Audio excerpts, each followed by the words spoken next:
Okay, so this is going to be our first day in Perth, and I don't know what we have planned.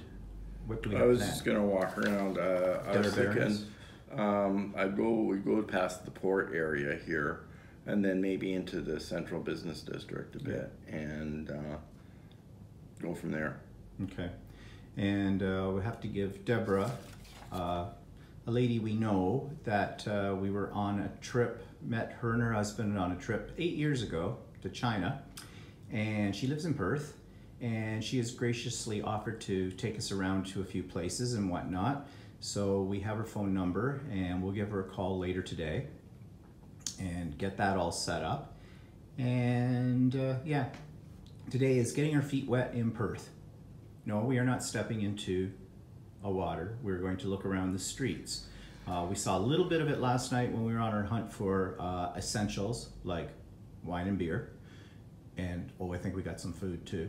But we were really tired, and so we didn't really explore anymore. But what I've seen of Perth, just a small look of it, it looks fairly sophisticated in comparison to Adelaide. But I mean, that's probably comparing apples to oranges because they're both very different spots. It's sort of like comparing Oshawa, where we live, to say Vancouver, BC. But anyways, we'll see what we'll see. Okay, so we're down here on, what do you call this? Yeah, news guy over there. Elizabeth Key. This is Elizabeth Key.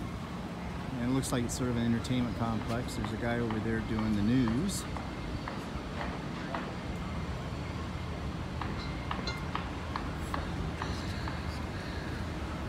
Thank you, I needed that on my video. Probably didn't pick it up anyways.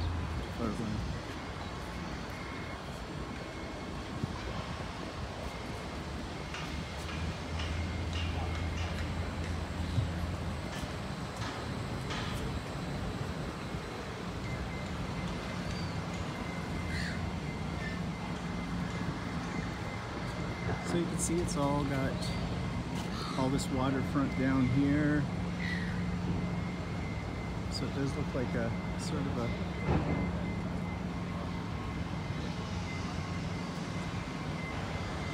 very nice looking. I can see this being a very attractive spot for things in the summer. And this is another view of the city skyline from Elizabeth Key.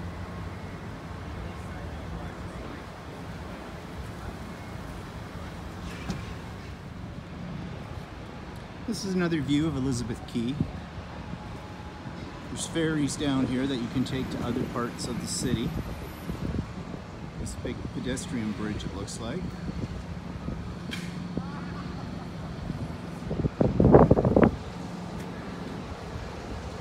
Very modern looking. A little sample of some artwork down at Elizabeth Key. This mural kind of thing. Over in that area is King's Garden, a botanical garden.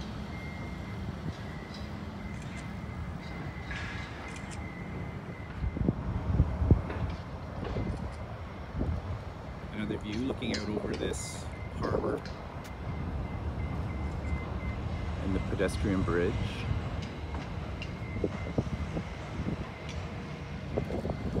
And we're on the pedestrian bridge right now. So there's another view of the city. Very picturesque.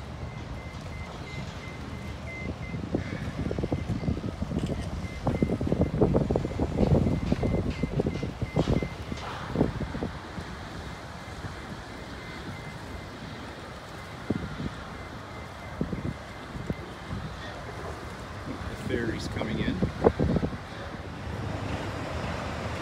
Still down on the waterfront, the harbor.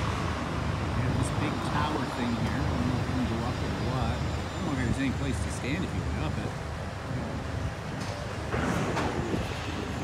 Maybe. They have all these shops and cafes down here as well. So this blue cat, this is They have a free transit system to get you where you want to go, downtown. And this is one of their gardens, park areas. This is called the Supreme Court Garden. I wonder if the Supreme Court or something is located around here. I think that might be it. What, that one? Building over there. Could be.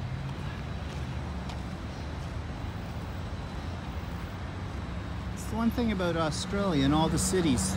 They all have a lot of green spaces right in the heart of the city.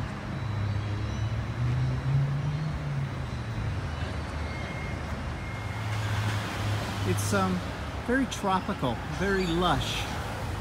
More so than what Adelaide was like. Walter says he thinks Adelaide is more desert. But it's definitely very different from Adelaide and from Melbourne. They each have their unique characteristics, which makes it kind of interesting to see each one of the cities this time on the trip. And then you have a mixture of the old right in amongst the new.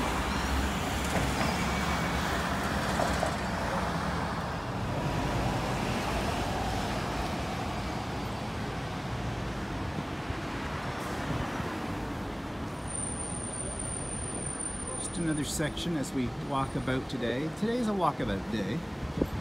Trying to see what things there are in Perth, get a sense of the city. So we are here for a week. It seems like a very compact city. Well, just maybe we'll do it in a day. They're all lined up for something. This is the art gallery in Perth. The lobby.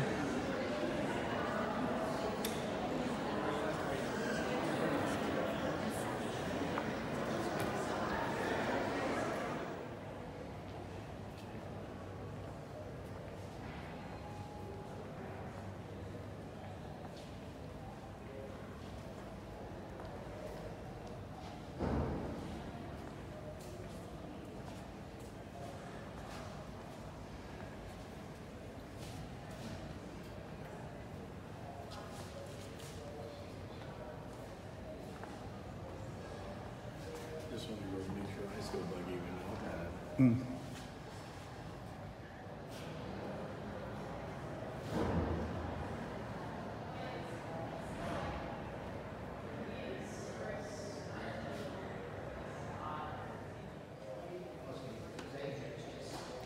Some more of the art gallery, the more contemporary items.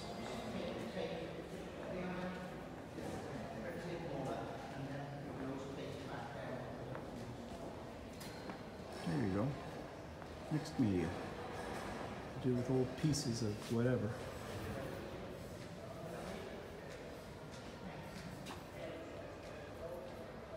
Found objects.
Okay, so this is looking out from the art gallery down into the train station.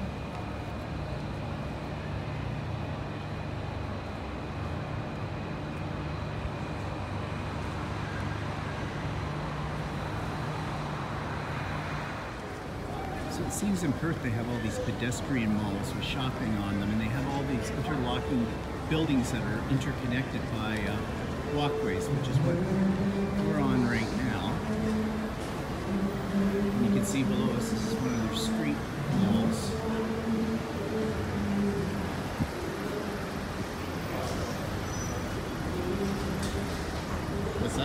lot of stuff under construction. Oh yeah.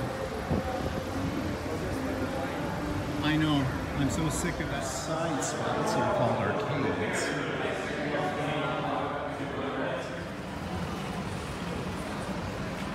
This is one of the, we have several of these pedestrian malls, which are kind of nice because you don't have to worry about traffic.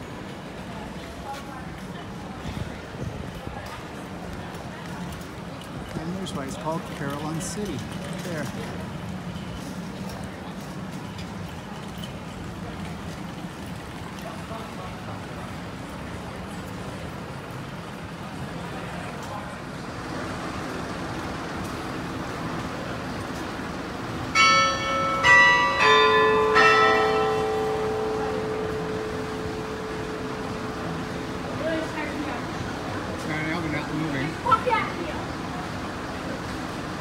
They moved just before the time. Yeah.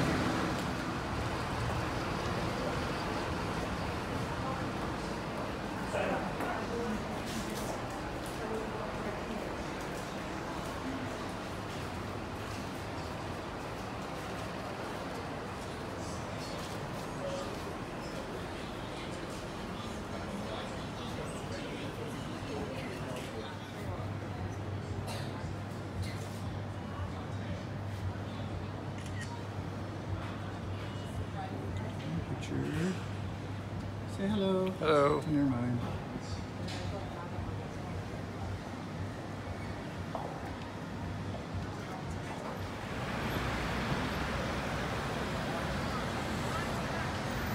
Gives you an example of the old mixed in with the new.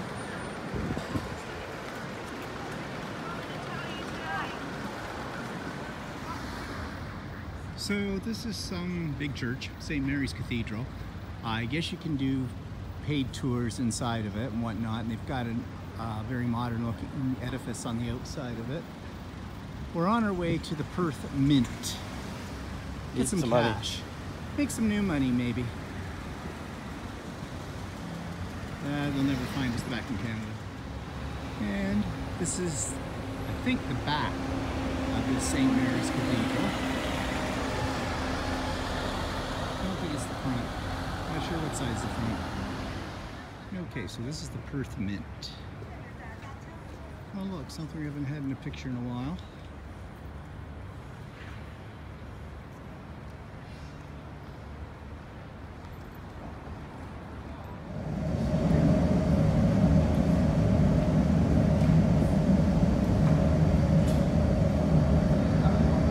So this is part of the Perth Mint. And I think we're going to see how they strike coins. Now this is an original working milk house from 1899 right up until 1990. We were getting so much work in that we had to build a much bigger refinery out in the international airport. Right behind me used to be 15 furnaces lined up against the wall. You still see some of the old exhaust ports that have been bricked up. Now they used to be heated up by a thing called coke. It's the derivative of coal. We now heat the gold up using natural gas. It's set at a temperature of 1200 degrees Celsius. Gold's melting point is 1064 degrees Celsius. The reason we put at 1200 degrees is gold cools down very quickly. So this gives me enough time to pour the gold before it sets. Now in 1993 we decided to clean this area up and open it up to the public to demonstrate the original methods, how they did the gold pours back in the day. So they ripped up all 15 furnaces and they took them off to our refinery and we crushed down. Now you can imagine, all these years of doing gold pours, a lot of gold seeped into the furnaces. So when they crushed them down, they ended up finding $250,000 worth of gold in the furnaces. Also those ceilings were looking pretty shiny too. A lot of soot and ash used to go up on the top there. So they had a few blokes go up with wide brushes to scrub down the ceilings. They ended up finding $20,000 worth of gold dust. So you could say it was a good little bonus for the Perth Mint that year. Inside the furnace, we've got one of these. It's called a crucible. This is what the gold is sitting in at the moment. It's made up of clay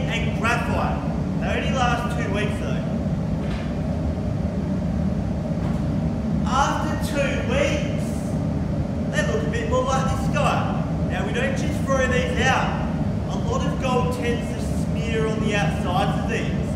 So after 2 weeks, we send them off to our refinery to be crushed down. We end up getting back around $200 worth of gold from these. So it's worth not throwing out. Doing such dangerous tasks, I do need some safety gear. First thing I've got is my pre-band vest. It's a flame retardant, helps me not catch a light. Second thing I need is my apron.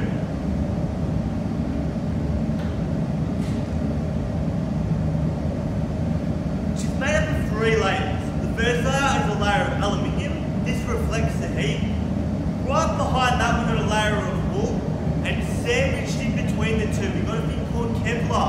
Now Kevlar is commonly used in bulletproof vests and fibre jackets. I then have my matching gloves. They're made up of the same material and they reach all the way up to my shoulders like this. And finally, I have my face shield. This just protects my face from the heat.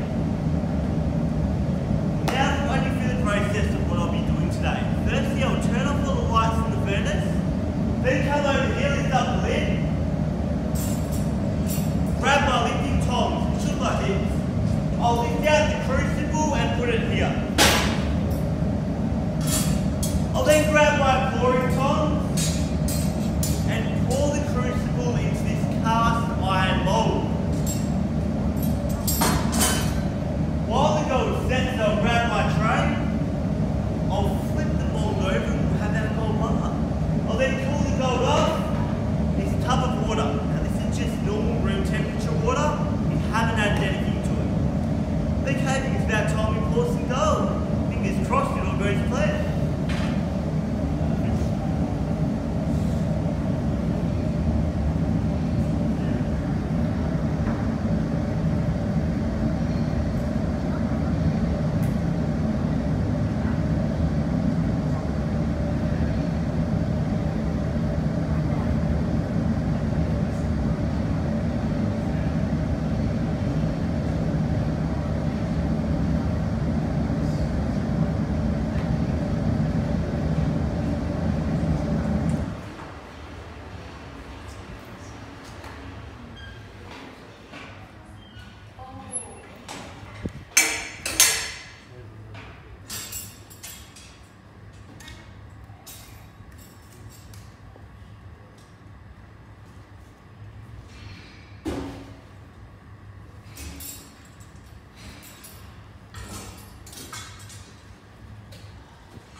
Now that gold is cooling down very quickly. It's gone from 1200 degrees all the way down to 800 already. I'll now switch over to these leather gloves because it's not as hot as before, so I don't need much protection. That bar should be set in 3, 2, 1. There we have it, one freshly baked gold bar straight out of the oven. Now I'm not too concerned if anyone jumps the fence to grab it. Oh, my hand's on fire. So we'll cool it off in this tub of water.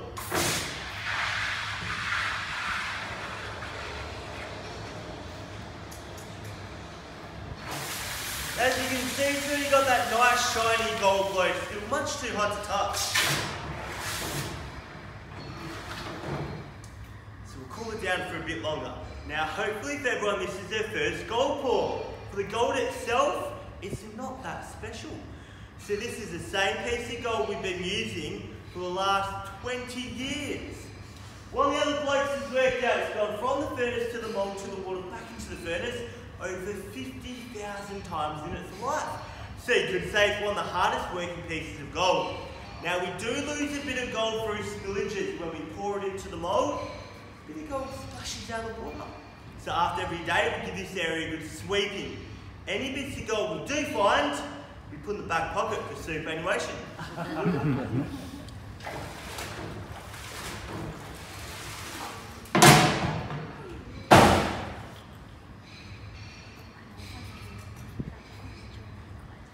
There we have it, one 6 kilo, 200 troy ounce piece of fine Australian gold, worth over $300,000.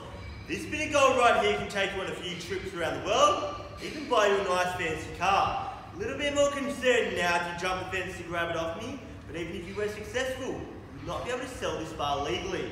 So to be able to sell this bar legally, it needs 4 markings on the bar. Firstly, the marking of which mint it came from. This being the Perth mint, we've got the black swan logo. Secondly, you need the purity level of the bar. Thirdly, the weight. And finally, a serial number. Without these 4 markings, you'd only be able to sell this on the black market. And even then, you wouldn't even get half the value of the bar.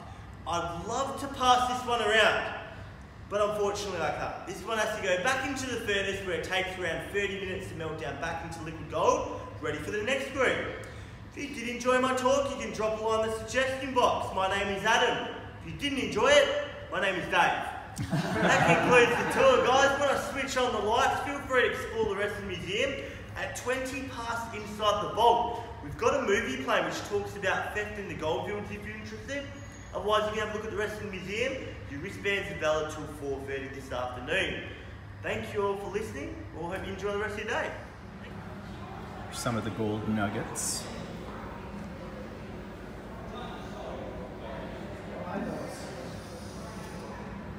We'll go around this way.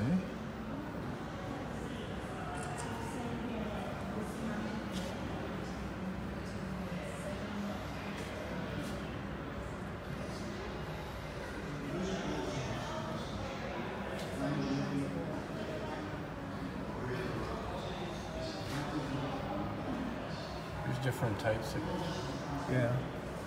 crystalline structure.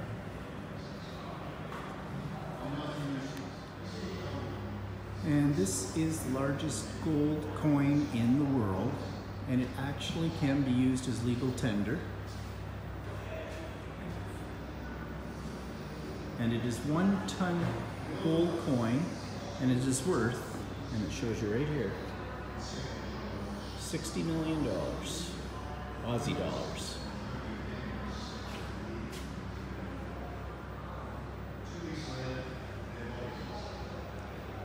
Okay, let me get by you here so I can get around to the front of it. And here's the front of the coin. They call it the Australian kangaroo. I guess because there's a kangaroo on the other side. This is the queen. She looks different from a kangaroo. You can see the difference, can't you?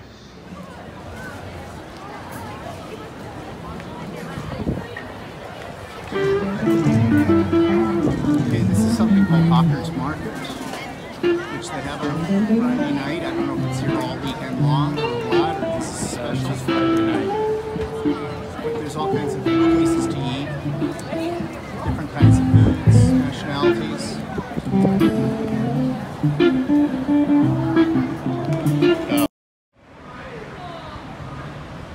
So we're evening on the streets of Perth, and there's this weird thing in the background, or foreground, pixel board of some sort.